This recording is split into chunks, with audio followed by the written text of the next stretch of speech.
Well, I wasn't planning on documenting this kind of journey, but when the subject came up this evening, kind of happenstance, it was suggested that I kind of give everyone an update. So I guess rather than just an update, I'll kind of overview the process, not entirely, because some of it will be just kind of like between me and my system. So this video the goal is for those who either don't have an inner world or who are maybe the host of a system and they don't have access to the inner world. My case, I believe we have an inner world, but I'm not privy to it. I can hear them talking inside of it, which is why I think that they have one.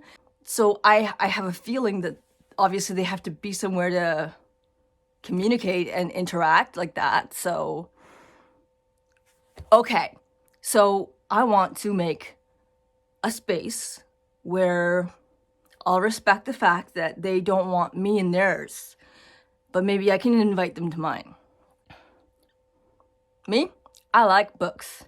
I want a giant library. So we got our library behind us.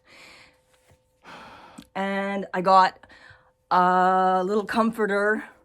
We have the kids' toys that were gifts from very caring people for the littles. And I kind of wanted to have like a space where it wasn't like, oh, I'll just drop off and talk to them or something. Like actually have a dedicated space where we can kind of like imagine this inner world, or like maybe it'll help me along a little bit as I imagine things. I would kind of imagine what I would like my inner world to look like and invite them to, because I would be able to best base off what I know and also add a little bit of what they like their toys, and make it comfy, like not just a library, not just something stuffy, something with like nice benches, not like couches and beanie chairs and blankets for the kids to play on, and make it like welcoming, and potentially find out if they respond before this whole thing is set up in terms of what they want there and what makes them feel safe. And I was thinking also of like a backyard with the library. So then the backyard could be where like the kids would go if there's ever a topic that we were like, okay, kids, maybe y'all can go to the backyard. I think it's a good idea to not just assume that they can see, okay, my inner world, because I can't see theirs, so I think maybe I should describe it to them. So I described to them the world that I created, and we went over it in details of like descriptions of with actual words, so that they could understand what it looked like, so that they could picture it too. I thought I could like speak to them by name, like say invite them in by name, not just say, hey everyone, here's the library, move on in. It would be more like personable and make them feel welcome. Okay, Maggie, do you want to come into the library? Maggie, can you hear me? And dissociated. So, and then if I kind of like try to imagine Maggie, say, in the doorway and see if she might come in. She didn't, not when I tried this the other day, but I think she was aware that the option was there. And I kind of like pictured what the scenario might look like if it were real, like kind of like a maladaptive daydreaming scenario, really. And I kind of hoped that maybe someone would reach out and speak. And so far it hasn't worked as well as just like talking to them outside of a headspace scenario. But I'm hoping that it can be warmed up to. I was thinking that before going into this whole headspace scenario, could kind of bring I don't know if everyone, but I mean some of them, the kids at least, to the front, so that they're more aware of what's going on and more like paying attention by watching a cartoon or something. So I have my laptop here with my douillette. Let's call it that. Now I'm trying to find the English word. We'll call it a blankie. Kind of figure that watching a cartoon or do something that they like makes them feel more included, makes it feel more like teamwork, more like a connection between me and them before I kind of like say, hey, let's talk, without kind of offering them something first. I see the relationship between them and I kind of like I would see a relationship with anyone else. Like, say, with someone outside of the mind that you would build a relationship with. So if you have people that are kind of like distance from you and they don't know much, maybe they know a lot about you, I don't know, and maybe you don't know much about them and it's kind of estranged, you gotta work on the relationship, you gotta build trust, you gotta give reasons to kind of work into the scenario. So, yeah. Kind of see it that way in terms of why would they want to come to my headspace and join me in this intermediate kind of world between their world and here if I don't offer anything, if I don't care, if I don't really reach out, right? So thinking of individualizing it and making sure that they feel like they're welcome and included. One trick I've kind of picked up lately, which I'm not so sure how fond they are of it, I'm working on it. I think that my tactic was wrong the first time I tried it. So the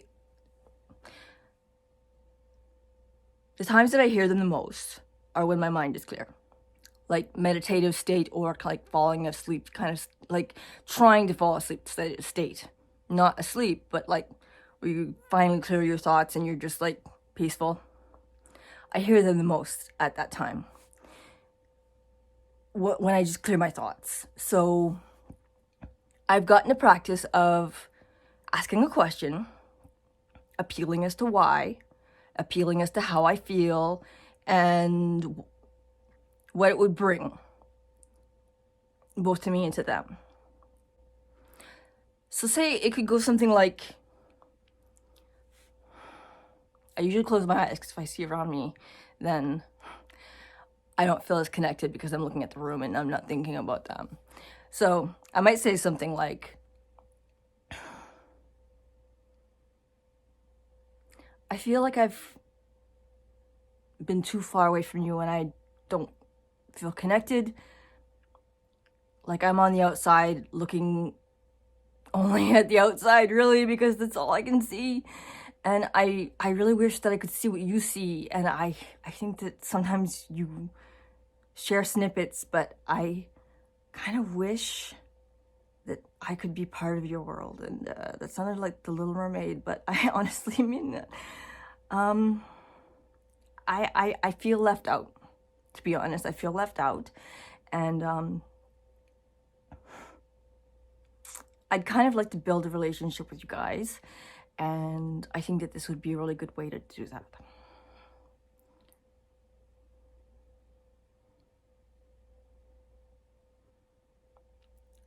So then I might ask a question or a topic. I think my topic would be something like therapy. I'd like to know how they feel about going into therapy now. We just started with a new therapist and she's very knowledgeable about DID and welcoming for them to speak. So I'd like to know how they feel about it, if they have any fears.